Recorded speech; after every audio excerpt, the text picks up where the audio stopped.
Hi, it's Susan Daly in Toronto. I have 2 copies of The Blue Castle. My new copy, which I keep at the cottage so I can sit on the dock whenever I want in the summertime and the spring and the fall and read it whenever I like and think about Muskoka. The other is my old copy, which I somehow covered with mat tack, but then I put a postcard of the lovely first edition on it. So there we are. Chapter 17. When Valencia had lived for a week at Roaring Abel's, she felt as if years had separated her from her old life and all the people she had known in it. They were beginning to seem remote, dreamlike, far away, and as the days went on they seemed still more so, until they ceased to matter altogether. She was happy. Nobody ever bothered her with conundrums or insisted on giving her purple pills. Nobody called her Doss or worried her about catching cold.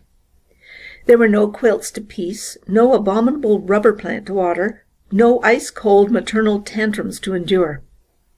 She could be alone whenever she liked, go to bed when she liked, sneeze when she liked. In the long, wondrous northern twilights, when Sissy was asleep and Roaring Abel away, she could sit for hours on the shaky back veranda steps, looking out over the barrens to the hills beyond, covered with their fine purple bloom, listening to the friendly wind singing wild sweet melodies in the little spruces, and drinking in the aroma of the sunned grasses, until darkness flowed over the landscape like a cool welcome wave.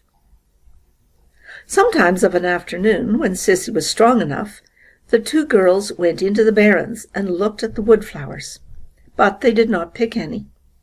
Valencia had read to Sissy the gospel thereof according to John Foster. It is a pity to gather woodflowers. They lose half their witchery away from the green and the flicker. The way to enjoy woodflowers is to track them down to their remote haunts, gloat over them, and then leave them with backward glances, taking with us only the beguiling memory of their grace and fragrance. Valencia was in the midst of realities after a lifetime of unrealities, and busy, very busy. The house had to be cleaned. Not for nothing had Valencia been brought up in the sterling habits of neatness and cleanliness. If she found satisfaction in cleaning dirty rooms, she got her fill of it there. Roaring Abel thought she was foolish to bother doing so much more than she was asked to do, but he did not interfere with her. He was very well satisfied with his bargain. Valencia was a good cook. Abel said she got a flavor into things. The only fault he found with her was that she did not sing at her work. Folks should always sing at their work, he insisted. Sounds cheerful like. Not always, retorted Valencia. Fancy a butcher singing at his work. Or an undertaker. Abel burst into his great broad laugh. There's no getting the better of you. You've got an answer every time. I should think the Sterlings would be glad to be rid of you. They don't like being sassed back. During the day, Abel was generally away from home, if not working, then shooting or fishing with Barney Snaith. He generally came home at nights, always very late and often very drunk. The first night they heard him come howling into the yard, Sissy had told Valencia not to be afraid. Father never does anything. He just makes a noise. Valencia, lying on the sofa in Sissy's room, where she had elected to sleep lest Sissy should need attention in the night, Sissy would never have called her, was not at all afraid and said so. By the time Abel had got his horses put away, the roaring stage had passed, and he was in his room at the end of the hall, crying and praying. Valencia could still hear his dismal moans when she went calmly to sleep. For the most part, Abel was a good-natured creature, but occasionally he had a temper. Once Valencia asked him coolly, "What is the use of getting in a rage?" "It's such a damned relief," said Abel. They both burst out laughing together. "You're a great little sport," said Abel admiringly. "Don't mind my bad French. I don't mean a thing by it. Just habit. Say, I like a woman that ain't afraid to speak to me. Sis there was always too meek. Too meek. That's why she got adrift." I like you." "All the same," said Valancy determinedly, "there is no use in sending things to hell as you're always doing, and I'm not going to have you tracking mud all over a floor I've just scrubbed. You must use the scraper, whether you consign it to perdition or not." Sissy loved the cleanness and neatness.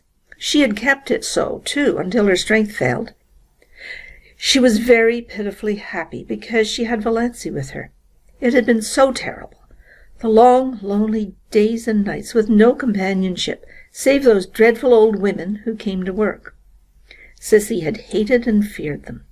She clung to Valancy like a child. There was no doubt that Sissy was dying, yet at no time did she seem alarmingly ill.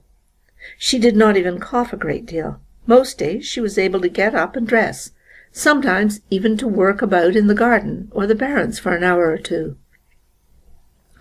For a few weeks after Valancy's coming, she seemed so much better that Valancy began to hope she might get well. But Sissy shook her head. "No, I can't get well. My lungs are almost gone. And I don't want to. I'm so tired, Valancy. Only dying can rest me. But it's lovely to have you here. You'll never know how much it means to me." "But, Valancy, you work too hard." "You don't need to. Father only wants his meals cooked. And I don't think you are strong yourself. You turn so pale sometimes. And those drops you take. Are you well, dear?" "I'm all right," said Valancy lightly. She would not have Sissy worried. "And I'm not working hard. I'm glad to have some work to do, something that really wants to be done." Then Sissy slipped her hand wistfully into Valancy's. "Don't let's talk any more about my being sick. Let's just forget it. Let's pretend I'm a little girl again, and you have come here to play with me. I used to wish that long ago. Wish that you would come. I knew you couldn't, of course, but how I did wish it. You always seemed so different from the other girls, so kind and sweet, and as if you had something in you nobody knew about, some dear pretty secret. Had you, Valancy?" "I had my blue castle," said Valancy, laughing a little. She was pleased that Sissy had thought of her like this. She had never suspected that anybody liked or admired or wondered about her. She told Sissy all about her blue castle. She had never told anyone about it before. "Everyone has a blue castle, I think," said Sissy softly. "Only everyone has a different name for it. I had mine, once." She put her two thin little hands over her face. She did not tell Valancy, then, who had destroyed her blue castle. But Valancy knew that, whoever it was not Barney Snaith. And that ends chapter 17.